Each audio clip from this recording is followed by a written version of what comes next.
নমস্কার বন্ধুরা, সবাইকে অনেক অনেক ভালোবাসা আর অভিনন্দন আমার চ্যানেলে নতুন একটি ভিডিও দেখার জন্য। আশা করছি আপনারা সবাই খুব ভালো আছেন।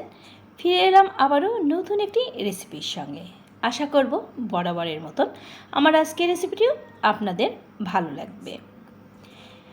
আর ভালো যদি না লেগে থাকে দেখতে থাকুন, দেখতে দেখতে ভালো লাগা চলে আসবে। ভালো লেগে গেলে ভিডিওটিতে একটি লাইক দিতে ভুলবেন না। চ্যানেলটি সাবস্ক্রাইব করে আমাকে এগিয়ে যেতে সহযোগিতা করার অনুরোধ রইল। বন্ধুরা, আমার আজকের রেসিপি ডিমের কোরমা। পোলাও অথবা সাদা ভাতের সাথে এই রেসিপিটি জাস্ট জমে যাবে যদি আপনি ঠিক এভাবেই রান্না করেন। চলুন তাহলে রেসিপিটি দেখা যাক। ডিমের কোরমা রান্না করার জন্য প্রথমে ডিম সিদ্ধ করে নিতে হবে। আমি এখানে 60টি ডিম লবণ দিয়ে জল দিয়ে সিদ্ধ করে নিয়েছি এবং খোসা ছাড়িয়ে নিয়েছি আর একটু কেচে নিয়েছি যেন লবণটা ভালোভাবে ভিতরে প্রবেশ করে। চলে এলাম পরবর্তী স্টেপে। যেহেতু ডিমের কোরমা রান্না করব তাই আমি একটু এখানে ঘি দিয়ে দিয়েছি 2 টেবিল চামচ পরিমাণ। ঘিটা গরম হয়ে এলে এখানে দিয়ে দিলাম এলাচ, দালচিনি আর তেজপাতা। সুন্দর একটা স্মেল এলেই আমি এখন এর ভেতরে দিয়ে দিব আগে থেকেই সিদ্ধ করে রাখা খোসা ছাড়িয়ে নেওয়া ডিমগুলো। মিডিয়াম হিটে ডিমগুলো এখন আমি ভেজে নেব। হাই হিটে কখনো ডিম ভাজতে যাবেন না, তাহলে ডিম কিন্তু ফুটে গায়ে আসবে। এবারে আমি এর ভেতরে দিয়ে দেব খুব সামান্য লবণ। লবণ দিয়ে ডিমটা একটু হালকাভাবে ভেজে নেব। বন্ধুরা, তোমরা যারা এখনও ভিডিওটিতে একটি লাইক দাওনি, এ পর্যন্ত দেখছো, প্লিজ একটি লাইক দিয়ে দেখার অনুরোধ রইল। ডিমগুলো আমি হালকা ব্রাউন করে ভেজে তুলে নিয়েছি। চলুন তাহলে চলে যাই পরবর্তী স্টেপে। ঘিয়ের ভেতরে দিয়ে দিলাম 2 টেবিল চামচ রান্নার সাদা তেল।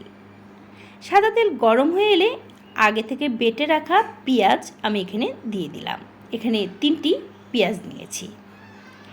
এবারে মিডিয়াম হিটে পেঁয়াজটা হালকাভাবে ভেজে নিব আর এর কাঁচা গন্ধ যাওয়া পর্যন্তই ভাজব। ভেজে নিয়ে আমি দিয়ে দিচ্ছি এর ভেতরে 2টি মরিচ বাটা। ঝালটা অবশ্যই আপনারা আপনাদের টেস্ট অনুযায়ী দিয়ে দিবেন। এবার মরিচটাকেও পেঁয়াজের সঙ্গে নেড়ে চেড়ে ভেজে নেব। আর তারপরেই আমি এর ভেতরে দিয়ে দিচ্ছি 1 টেবিল চামচ রসুন বাটা আর তার সঙ্গে দিয়ে দিচ্ছি আদা বাটা 1 টেবিল চামচ। এবার এগুলোর কাঁচা গন্ধ যাওয়া পর্যন্ত ভেজে নেব।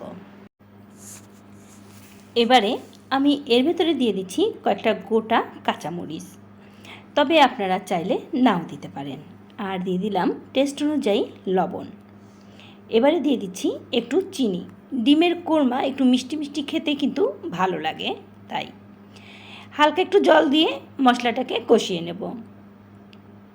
মশলাটা যতক্ষণ না কষানো হচ্ছে ততক্ষণ কিন্তু ডিম দেওয়া যাবে না, তাই মশলা কষানো হয়ে গেলে ভেজে রাখা ডিমগুলো আমি এর ভেতরে দিয়ে দিচ্ছি। এবার ডিমের সঙ্গে মশলা 1 মিনিট কষিয়ে নেব। এতে করে মশলা ডিমের ভেতরে খুব ভালোভাবে ঢুকে যাবে। কষিয়ে নেওয়ার পরে আমি এখানে আগে থেকে জাল দিয়ে রাখা ঠান্ডা 1 কাপ লিকুইড দুধ দিয়ে দিলাম। কোরমা অবশ্যই দুধ দিয়ে রান্না করবেন, এতে করে টেস্ট বেড়ে যাবে।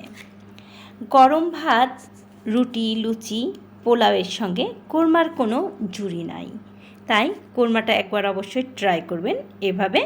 যারা নতুন রাঁধুনি একবার হলেও ট্রাই করে দেখবেন, অবশ্যই অবশ্যই আপনাদের ভালো লাগবে। লিকুইড দুধ দিয়ে দেওয়ার পরে আমি 3-4 মিনিট ফুটিয়ে নিয়েছি। আর আপনারা যেমন গ্রেভি রাখতে চান ঠিক সেই সময়ে গ্যাসের হিটটাকে একদম লো করে দেবেন এবং এখানে আমি আগে থেকে ভেজে রাখা পেঁয়াজ বেরেস্তা দিয়ে দিলাম। এটা অবশ্যই দেবেন, এতে করে খাবারের টেস্ট কিন্তু বহু গুণে বেড়ে যাবে। গ্যাসের হিটটা বন্ধ করে গ্যাসের উপরে 2 থেকে 3 মিনিট রেখেছিলাম এবং তারপরেই পরিবেশনের জন্য তুলে নিয়েছি। এবার আবারও দিয়ে দিচ্ছি পেঁয়াজ বেরেস্তা। বন্ধুরা, আমার আজকের রেসিপি ডিমের কোরমা কেমন লেগেছে অবশ্যই একটি কমেন্ট করে জানাতে ভুলবে না। লাইক এবং সাবস্ক্রাইব করে পাশে থাকার অনুরোধ রইল। পুরাতন বন্ধুরা যারা প্রথম থেকে আমাকে সাপোর্ট করছো, তোমাদের অসংখ্য ধন্যবাদ, ভালোবাসা এভাবেই আমাকে এগিয়ে নিয়ে আসার জন্য। তোমাদের ভালোবাসায় আরও বহুদূর এগিয়ে যেতে চাই। সঙ্গে থেকো, ভালো থেকো। আবারও দেখা হবে নতুন ভিডিওর সঙ্গে। যারা আমার ভিডিওটি সম্পূর্ণ দেখেছো তাদেরকে অসংখ্য অসংখ্য ধন্যবাদ।